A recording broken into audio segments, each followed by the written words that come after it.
Selon le magazine L'Express, la restitution de certains biens algériens conservés en France pourrait constituer un geste symbolique en faveur d'une normalisation des relations entre les deux pays. Parmi ces biens emblématiques figure le canon Baba Merzoug, transporté en 1833 à Brest.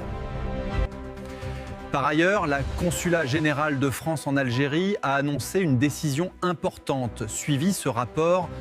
Selon le magazine L'Express, la restitution de certains biens algériens conservés en France pourrait constituer un geste symbolique en faveur d'une normalisation des relations entre les deux pays. Le journal souligne que, malgré la situation actuelle, une avancée symbolique dans la mémoire partagée pourrait représenter une première étape vers la normalisation.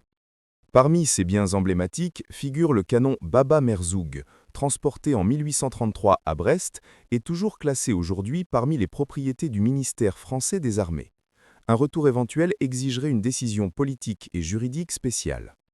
L'Algérie réclame également la restitution d'objets personnels de l'émir Abdelkader, 2 sabres, un bournous et un Coran, actuellement conservés dans des musées et des collections privées en France. Par ailleurs, le Consulat général de France en Algérie a annoncé une décision importante, la suppression des rendez-vous préalables pour le retrait de plusieurs documents administratifs à compter du 15 novembre.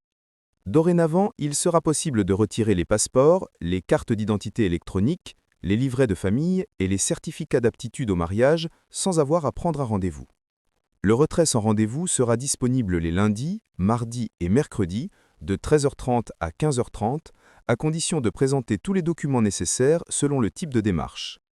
Le consulat rappelle que le livret de famille ou le certificat CCAM ne peuvent être remis qu'aux conjoints de nationalité française et que les enfants âgés de plus de 12 ans doivent être présents avec leur représentant légal munis d'une carte d'identité en cours de validité.